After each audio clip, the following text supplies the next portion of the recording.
Welcome to Taking the High Road, a special show dedicated to the trucking industry, specifically at the confluence of recruiting, retention, and compliance.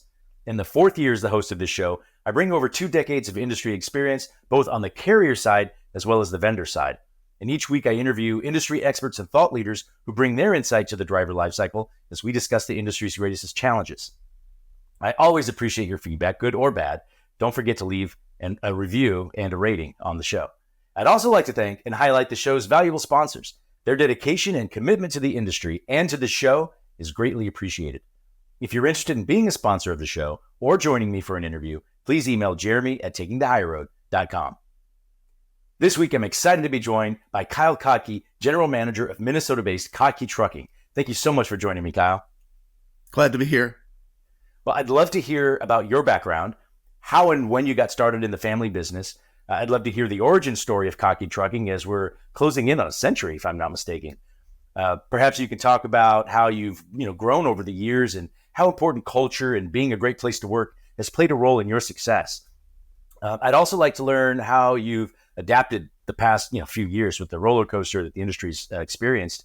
And then lastly, we'll answer a question from a listener during our deeper dive segment. Does all that work for you? Let's do it. All right. Well, as is the custom, I start every conversation with a book recommendation. Is there any books that you might share with the audience that you've read that's been impactful to you? Oh, there's so many. I'm a reading nut. If I had to pick one, Lencioni hits a home run with the 5 dysfunctions of a team. There's just no question about it.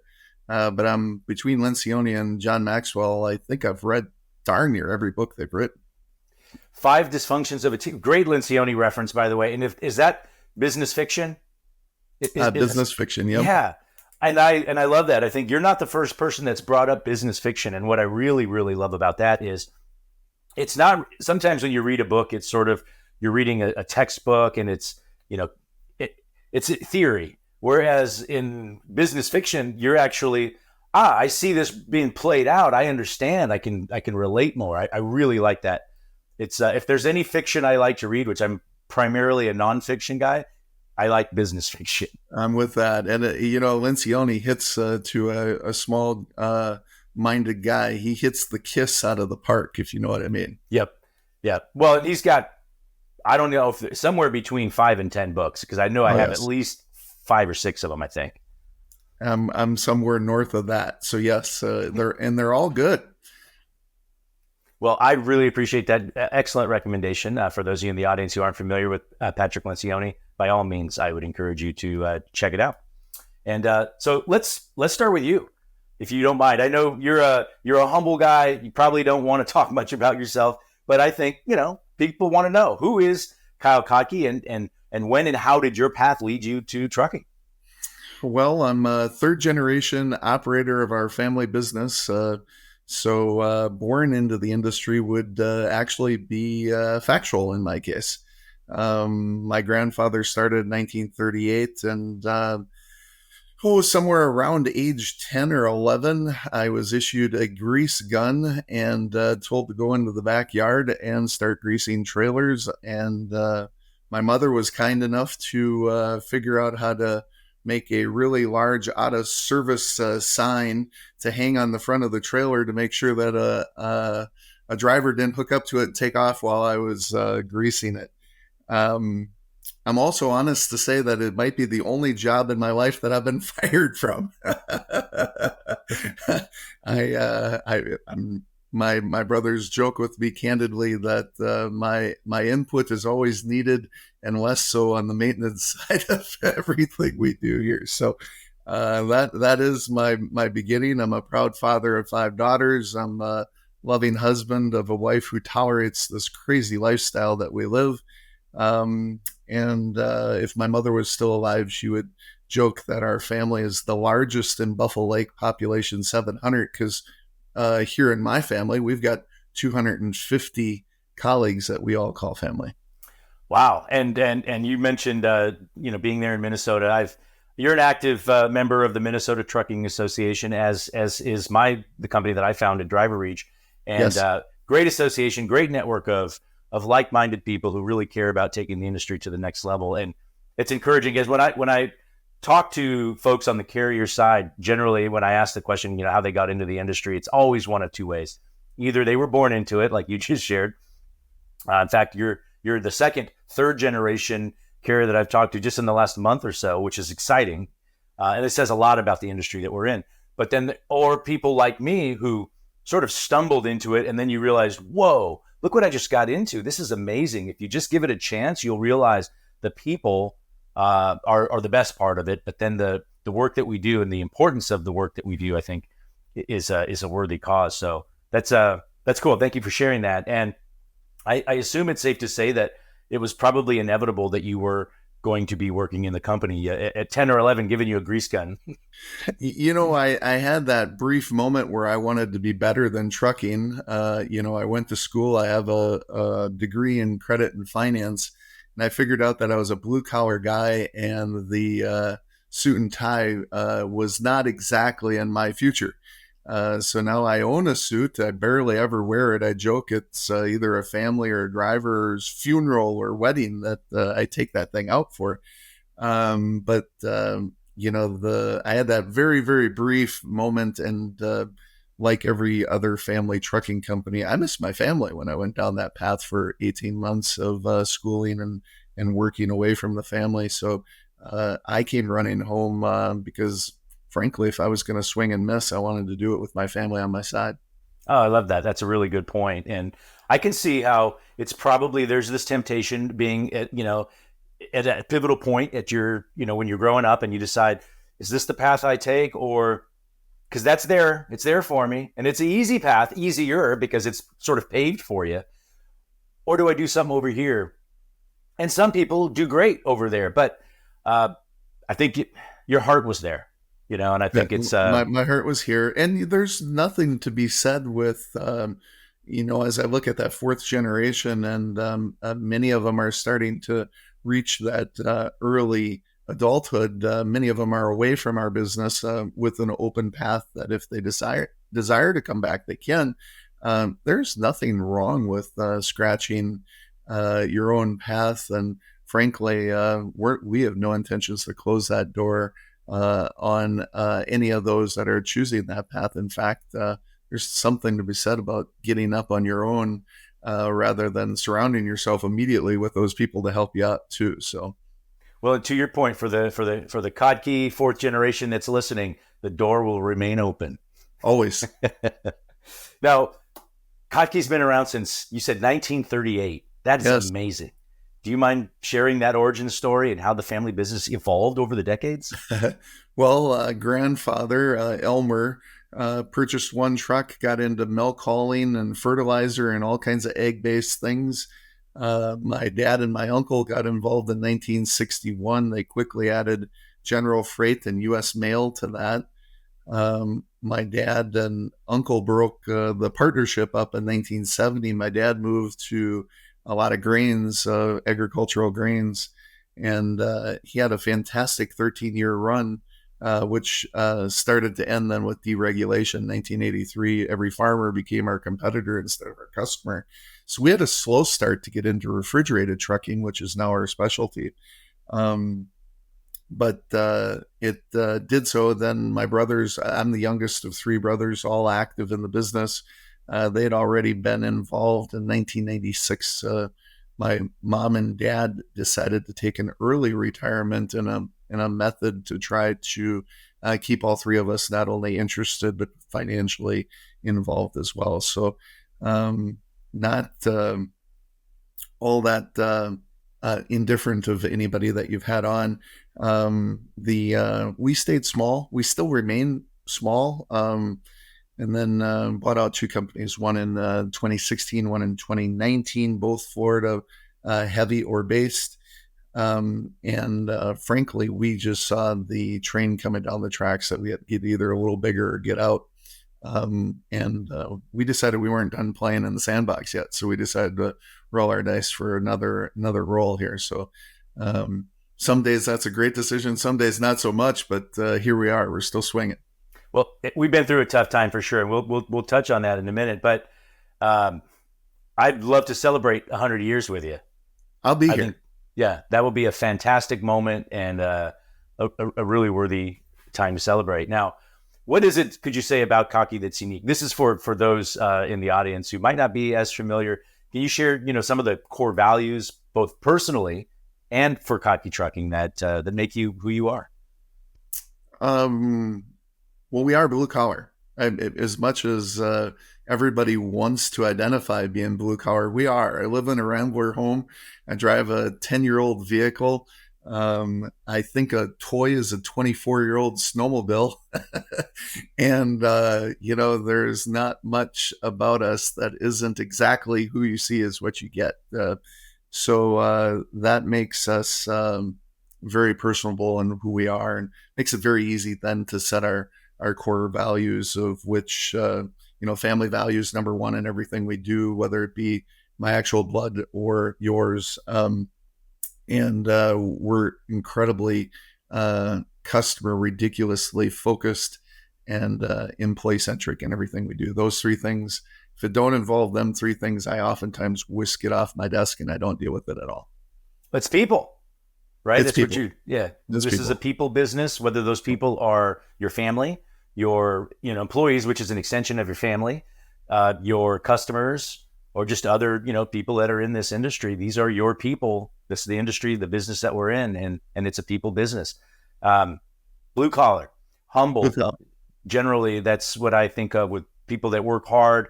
They're humble. They have sort of a strong North Star. That they're focused on doing the right thing, and that's certainly the impression that I get. And I've seen the hashtag bleeding blue. Can you share what does that mean? What does it mean to bleed blue? It's the encompassing of those three values. So when we bought out many of the assets of Walba and Company, we inherited a bunch of value sets, and we wanted ours to be prevalent in those two families joining together.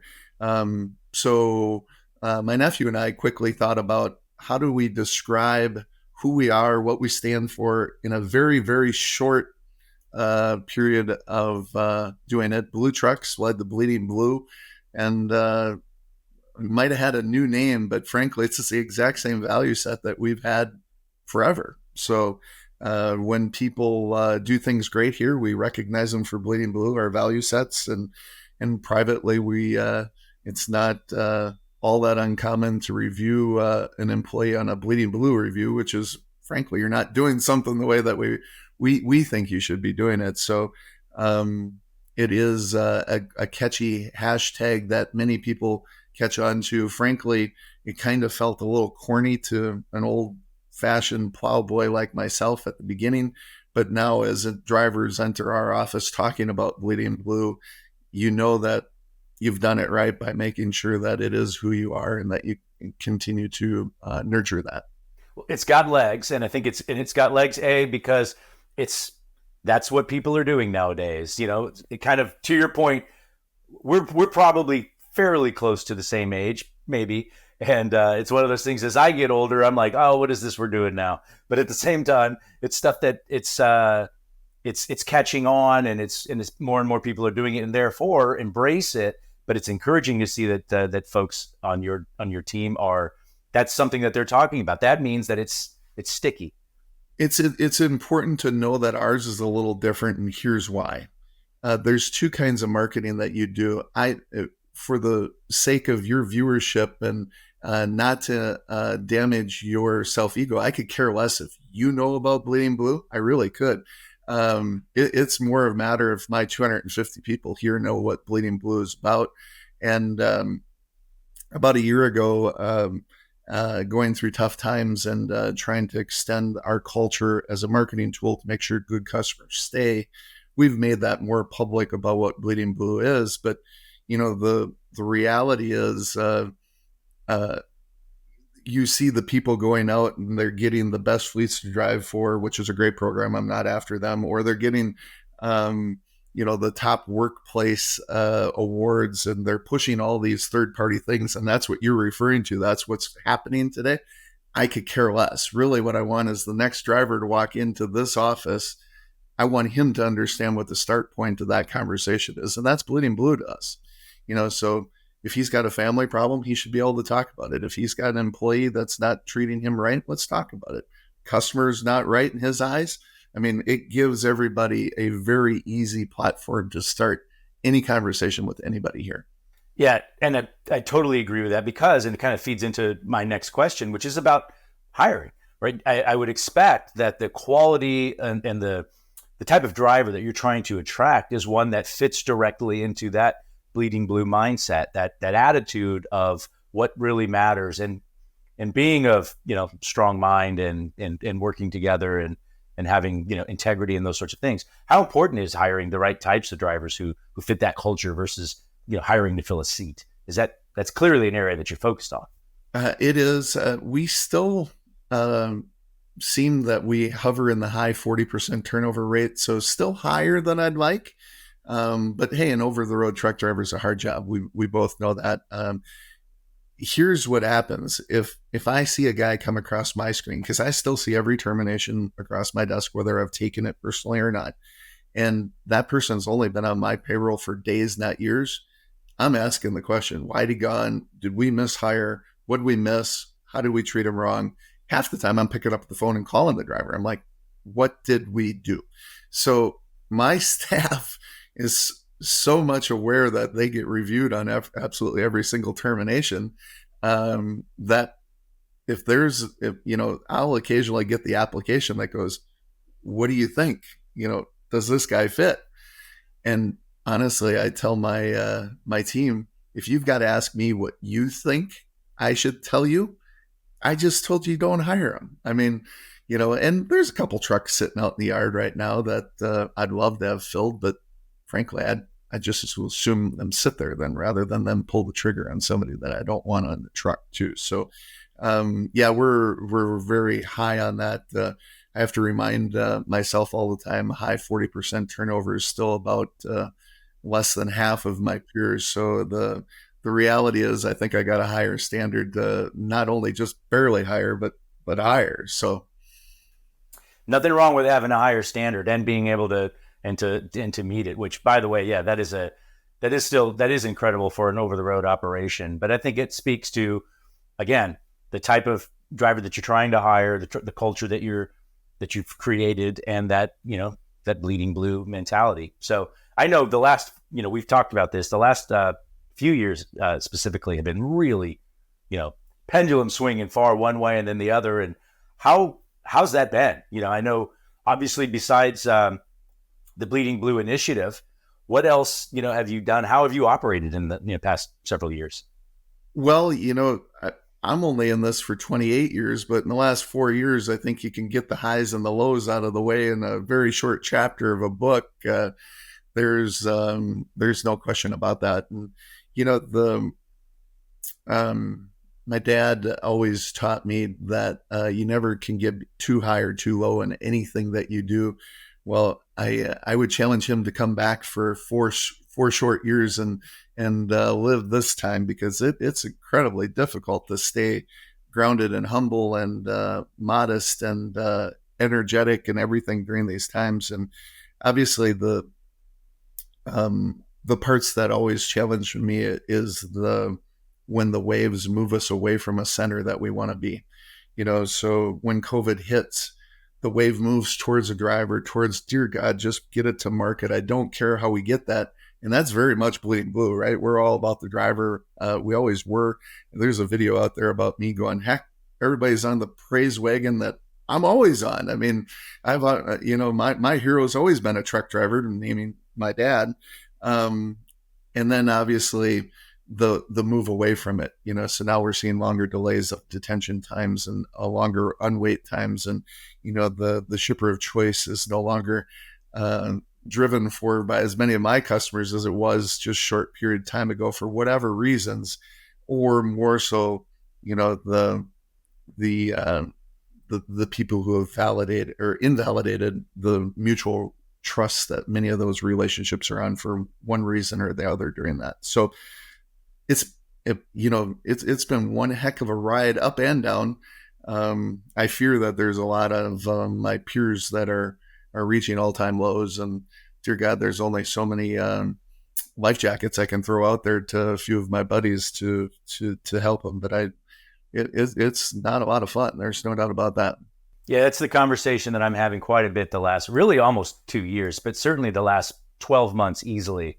And there is this sense, there's this want of we're turning things, or things are improving.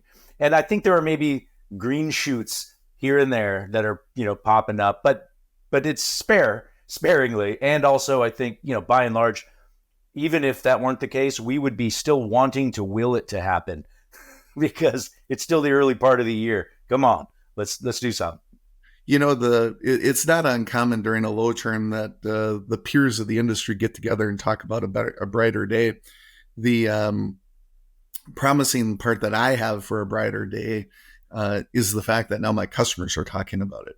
They're very aware of the market and what's been created and exactly what that is. And some of those large failures have made them realize, well, what would be if, right? So you go to these trade shows and now a common question is, Kyle, are you going to make any money on my account this year? And you go, wow, I mean, let's talk about that. So if there's green sprouts, it's the fact that the reality of where we are in the market is very clear, I think, to all the players. Well, I'm curious, talking about some of the challenges that you referenced, delayed, waiting times, et cetera. I'm sure truck parking is a thing that whether you're seeing that or your drivers are probably facing that challenge. What are some of the things that are keeping you up at night? Is there anything regulatory, anything environmental that you can talk about? Well, you didn't suggest it, but a nuclear verdict in today's world, especially an unjust one, are on a lot of our minds, right? It's driving up insurance premiums. It's driving up business costs. It's driving up, in some ways, changing the way we do business, sometimes for good. Let's be honest. There's no doubt that it makes us make sure that we do the right thing all the time, which many of us do anyhow. Outside of that, the driver force still remains aged, regardless of what COVID did change, brought some new blood to the industry. There's just no doubt that that's there. So our industry still got to figure that out. Myself included, I'll be the first to not exclude me from that conversation. Outside of that, I mean, hey, if you can solve people and you can solve lawsuits, man, it's still a fantastic industry, one that makes me excited every day I drive to work. Well, if we did, though, then it would grow too large. Too many people would say, this is heaven on earth. If COVID taught us anything, it's the fact that if it gets too easy, we'll screw it up that way too. So I don't know that, I'm a devout Christian, so I don't know about heaven on earth. That's a tough label, but you hit the nail on the head. It was aggressive. Yes, you're right. Before we go, we've got one last question, and this is the deeper dive question, which is a segment where we take a question from one of our listeners. Today's deeper dive question is brought to you by National Transportation Institute. It's baseball season, and I'm a Dodger fan, and so I grew up in Los Angeles for most of my life, and most of the first 30 years of my life. And it used to be Vin Scully, and it would always be brought to you by Farmer John. So it's National Transportation Institute in this deeper dive question. And the deeper dive question is, do you have any low-cost recommendations for improving driver retention? Anything that you might speak to, Kyle, about retention? Well, assuming that whoever asked the question can merit themselves, that they got to give a shit first. I mean, frankly, it don't matter how much you spend if you don't care, they know. I'm a guy that didn't know how important culture was, just simply because I grew up in it, right? So it took me decades to figure out how important it is. After that, even in today's inflation world, burgers and brats are cheap. Drivers love to eat. Put yourself behind the grill and cook.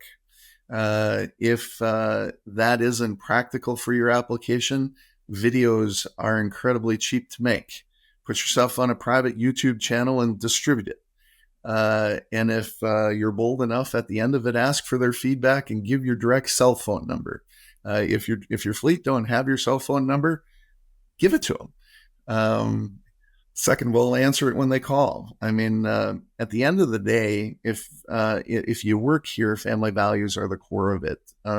So show them you care, and it's easy to do that. I mean, when I fly to Florida to our operation, everybody thinks I'm crazy. I sit either in the driver's lounge or the conference room with my laptop. That's where I work. I don't go hide no executive suite. Well, heck, we don't have an executive suite, but that's a completely different podcast. I go put myself in the middle of the people. I'll put a cold suit on when I'm on our dock. There's nothing better than being part of what they do. My brothers drive on a fairly regular basis.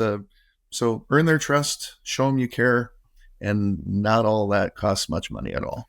And engage, as you said, engage with them, whether that's, communicating and through a channel and via video or cooking for them, but be with them and engage with them. And it goes a long way. I don't know that it gets much less expensive than that, but so valuable. I couldn't agree more. Hey, at the end of the day, a video that shows that you care, really, they don't leave you, or they don't leave what you do. They leave you. So if a driver's walking out the door, if they tell you that they're leaving for a family reason, I always accept that. If they're not, that means I've failed. So that's the basis of what I do. Show them you care. Well, Kyle, thank you so much for joining me. I hope to see you in person at some upcoming industry events. I look forward to it. Thanks again for joining me for another episode of Taking the High Road. Once again, special thanks to the sponsors of this show. We really appreciate you. If you're interested in being a sponsor or joining me for an interview, please email Jeremy at takingthehighroad.com. Until next time, thank you for taking the higher road.